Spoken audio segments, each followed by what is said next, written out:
आसयते सूर्या न शशाङ्क न पावक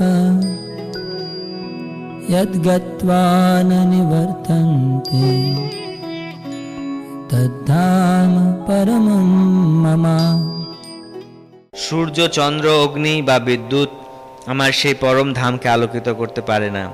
সেখানে গেলে আর এই জড়জগতে ফিরে আসতে হয় না।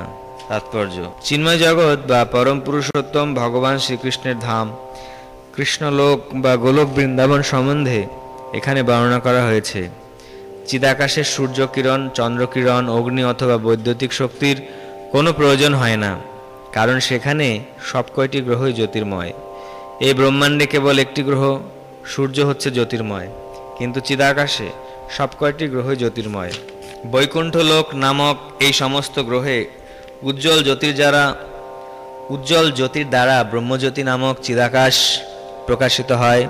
প্রকৃতপক্ষে এই ব্রহ্মজ্যোতি বিচ্ছুরিত হয় শ্রীকৃষ্ণের আলয় গোলক বৃন্দাবন থেকে। সেই অত্যুজ্জ্বল জ্যোতির ক্রিয়দংশ মহৎ তত্ত্ব দ্বারা আচ্ছাদিত, সেটি হচ্ছে জড়জগৎ। এই জড়জগৎ ছাড়া সেই জ্যোতির্ময় আকাশের অধিকাংশ স্থানই চিন্ময় গ্রহলোকসমূহে পরিপূর্ণ, যাদের বলা হয় বৈকুণ্ঠ, এবং তাদের সর্বোচ্চ শিখরে গোলক বৃন্দাবন অবস্থিত। জীব যতক্ষণ পর্যন্ত এই অন্ধকারাচ্ছন্ন জড়জগতে থাকে সে বদ্ধ জীবন যাপন করে, কিন্তু যখনই সে জড়জগতের মিথ্যা বিকৃত বৃক্ষটি কেটে ফেলে চিৎজগতে প্রবেশ করে তখনই সে মুক্ত হয়। তখন আর তাকে এখানে ফিরে আসতে হয় না। বদ্ধ অবস্থায় জীব নিজেকে জড়জগতের অধীশ্বর বলে মনে করে, কিন্তু মুক্ত অবস্থায় সে যখন ভগবানের রাজত্বে প্রবেশ করে তখন সে পরমেশ্বর ভগবানের পার্শ্বদত্ত লাভ করে এবং সেখানে সে সচ্চিদ আনন্দময় জীবন উপভোগ করে। এই তত্ত্বজ্ঞানের প্রতি সকলেরই আকৃষ্ট হওয়া উচিত। বাস্তবের ভ্রান্ত প্রতিবিম্ব থেকে নিজেকে মুক্ত করে সে নিত্য পরম ধামে ফিরে যাওয়ার জন্য সকলেরই বাসনা করা উচিত।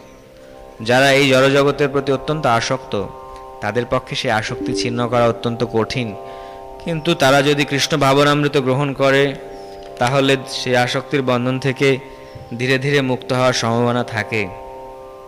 তাই সকলেরই কর্তব্য হচ্ছে কৃষ্ণ ভাবনায় ভাবিত ভগবত ভক্তদের সঙ্গ করা। যে সমাজ ঐকান্তিকভাবে ভগবান শ্রীকৃষ্ণের সেবায় উৎসর্গীকৃত সেই রকম সমাজ খুঁজে বার করতে হবে এবং তার অন্তর্ভুক্ত হয়ে ভক্তিযোগে ভগবানের সেবা করার সুযোগ গ্রহণ করতে হবে। এভাবেই মানুষ জড়জগতের প্রতি আসক্তি ছেদন করতে পারে। গেরুয়া কাপড় পরলেই কেবল জড়জগতের আকর্ষণ থেকে মুক্ত হওয়া যায় না। ভক্তিযোগে ভগবানের সেবা করার প্রতি তাকে আসক্ত হতেই হবে। সুতরাং প্রকৃত বৃক্ষের বিকৃত প্রতিফলনের থেকে মুক্ত হওয়ার যে পন্থা ভক্তিযোগ, যা দ্বাদশ অধ্যায়ে বর্ণিত হয়েছে, তা গভীর নিষ্ঠার সঙ্গে গ্রহণ করা উচিত। চতুর্দশ অধ্যায়ে জড়জাগতিক সব কয়টি পন্থার দোষ প্রদর্শন করা হয়েছে, কেবলমাত্র ভক্তিযোগকে শুদ্ধ গুণাতীত বলে বর্ণনা করা হয়েছে।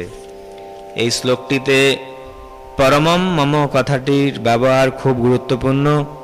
প্রকৃতপক্ষে সব কিছুই ভগবানের সম্পত্তি, কিন্তু চিৎজগৎ হচ্ছে পরমম অর্থাৎ সরৈশ্বর্যপূর্ণ। কঠোপনিষদে বলা হয়েছে যে চিৎজগতে সূর্যকিরণ, চন্দ্রকিরণ ও তারকা মণ্ডলীর কোনো প্রয়োজন নেই। ন তত্র সূর্য ভাতি ন চন্দ্র তারকম, কারণ সমগ্র চিদাকাশ পরমেশ্বর ভগবানের অন্তরঙ্গা জ্যোতিতে উদ্ভাসিত। পরম ধাম প্রাপ্ত হওয়া যায় কেবল ভগবানের চরণে আত্মসমর্পণ করার মাধ্যমে, এছাড়া আর কোনো উপায়ে তা সম্ভব হয় না।